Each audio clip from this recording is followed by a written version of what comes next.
Hello and welcome. It's me, Treasure of. So, there are these moments in history, these inflection points, where the familiar contours of the world seem to shift beneath our feet.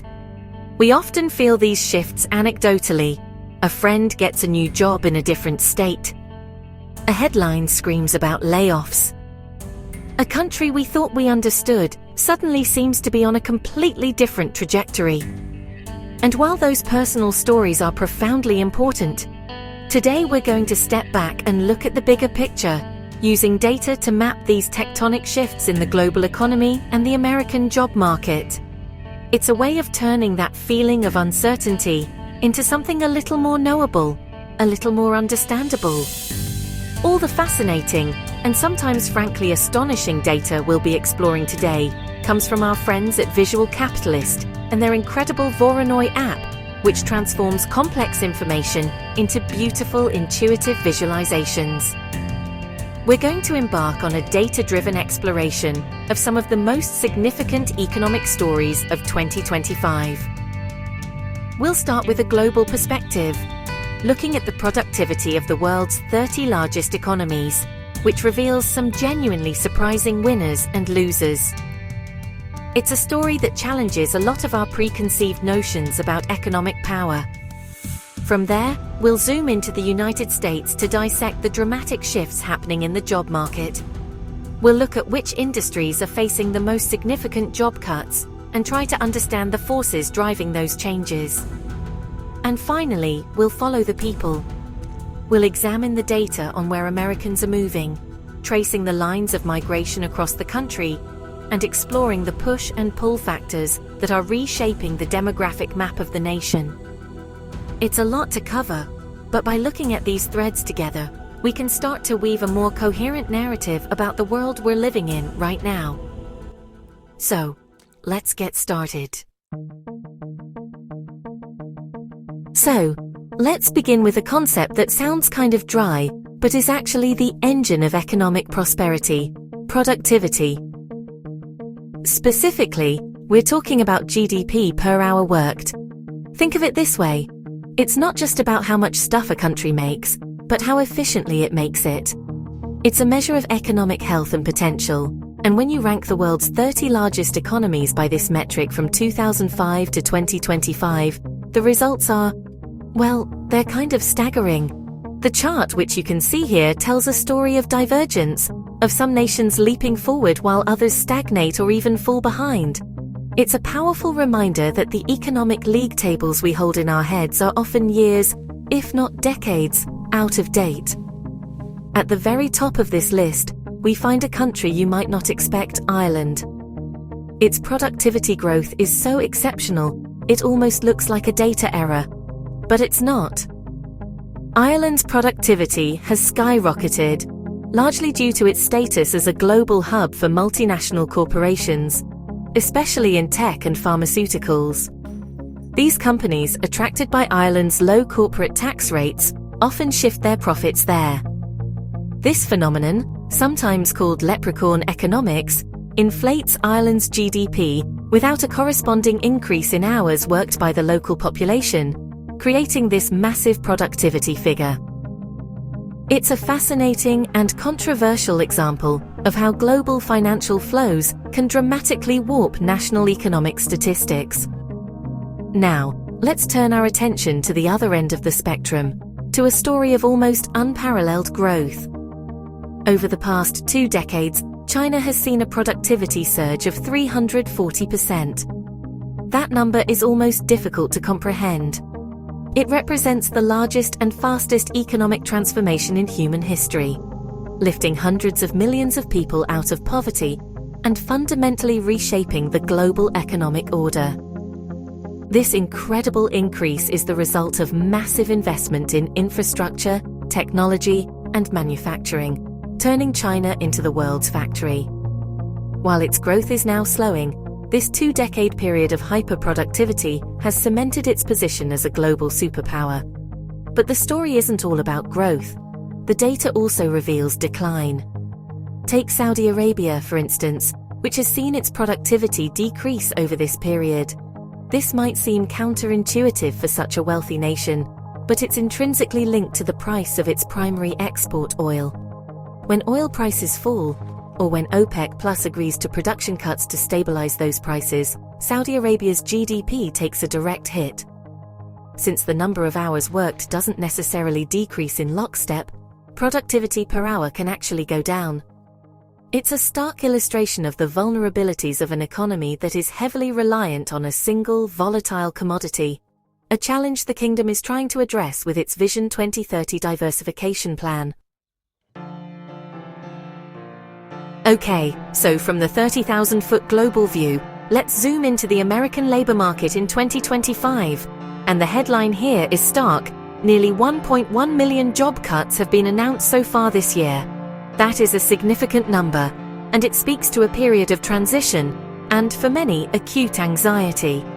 But as always, the headline number doesn't tell the whole story. The crucial question is, where are these cuts happening? The data from Visual Capitalist breaks it down by industry, and the answer reveals a major rebalancing act underway in the US economy, moving away from the patterns we saw during the pandemic and its immediate aftermath. The sector leading the layoffs is, perhaps surprisingly, the government. It accounts for a massive portion of the job cuts, and when you dig into that, a huge chunk is related to the Department of Defense. This isn't necessarily frontline soldiers, it often involves civilian contractors and support staff as projects end or budgets are reallocated. It's a reminder that the government is a massive employer, and shifts in federal and state spending have very real, very large-scale consequences for the workforce. This surge in government layoffs marks a significant reversal from previous years, where the public sector was often a source of stability. Following the government is a sector that has been in the headlines for a different reason over the past few years. Technology. The tech industry continues its painful correction after a period of supercharged pandemic-fueled hiring. Companies that grew at a breakneck pace are now focusing on efficiency, a corporate euphemism that almost always means reducing headcount. Warehousing and logistics, another sector that boomed during the e-commerce frenzy of the pandemic, is also seeing significant cuts as consumer spending habits normalize and companies right-size their operations after a period of massive expansion. But it's not all bad news. The data also shows us where things are getting better. The number of layoffs has actually decreased in several key industries, including retail, financial services, and healthcare. This suggests a degree of normalization and resilience in these parts of the economy. The retail sector, for instance, seems to have found a more stable footing after years of disruption. This complex picture, with deep cuts in some areas and newfound stability in others, shows an economy that isn't just shrinking, but is actively reallocating its most valuable resource: its people. So, if the job market is, a churning sea of reallocation, it stands to reason that people would be moving to find new shores. And they are.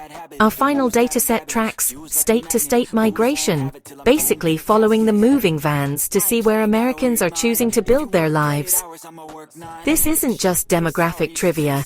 These movements actually reshape political maps, strain or bolster local infrastructure, and rewrite the cultural and economic character of entire regions. For years, the dominant narrative has been a steady flow of people towards the Sun Belt, and the 2025 data confirms that this trend is not only continuing, but in some ways accelerating.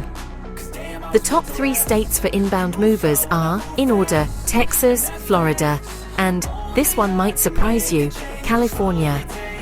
Yes, California. We hear so much about the California exodus, and it's true that many people are leaving. But what's often missed is that a huge number of people are also moving in.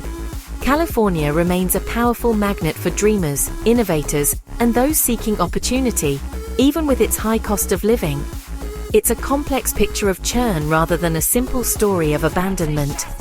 The state acts as a giant sorting mechanism, attracting ambitious individuals from across the nation and the world. But the bigger, broader story is still the magnetic pull of the Sun Belt. Texas and Florida are the undisputed heavyweights of domestic migration. They attracted a combined total of over 1.6 million new residents. Why? The reasons are a cocktail of economic and lifestyle factors. Both states boast strong job growth in diverse industries, from tech in Austin to finance in Miami. They also have no state income tax, which is a powerful lure. And of course there's the climate. The appeal of warmer weather and more sunny days is a real and significant factor for many people, especially as remote work allows for more geographic flexibility. This mass movement is not without its challenges though. The rapid influx of people is putting immense pressure on housing markets in cities like Austin, Tampa, and Raleigh, driving up prices and raising concerns about affordability for long-time residents. It's also straining infrastructure.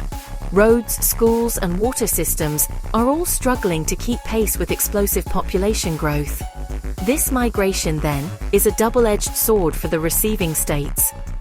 It brings talent, investment, and economic dynamism, but it also creates significant growing pains that will define their political and social landscapes for decades to come. So, what do we make of all this? We've seen how global financial strategies can create productivity outliers like Ireland, how decades of focused investment can fuel a historic transformation in China, and how commodity prices can dictate the fortunes of a nation like Saudi Arabia. We've seen an American job market in the midst of a great rebalancing, with painful cuts in some sectors and surprising resilience in others. And we've seen how those economic realities, combined with personal desires for sunshine and opportunity, are redrawing the demographic map of the United States. It's a lot, honestly, and it can feel overwhelming. But here's the thing. By looking at the data, we can move from a place of anxiety to a place of understanding. We can see the patterns in the chaos. The world isn't just randomly happening to us. It's a complex system of cause and effect, of incentives and consequences. The data, like the visualizations from Voronoi, gives us a map and a compass. It doesn't tell us where to go, but it helps us understand the territory we're navigating. And in a world that feels like it's changing faster than ever, that understanding is an incredibly powerful tool. If you found this journey through the data as fascinating as I did, I really encourage you to explore more on your own. You can dive into all of these topics and so many more on the Voronoi app from Visual Capitalist. It's a fantastic way to satisfy your curiosity and see the world in a new light.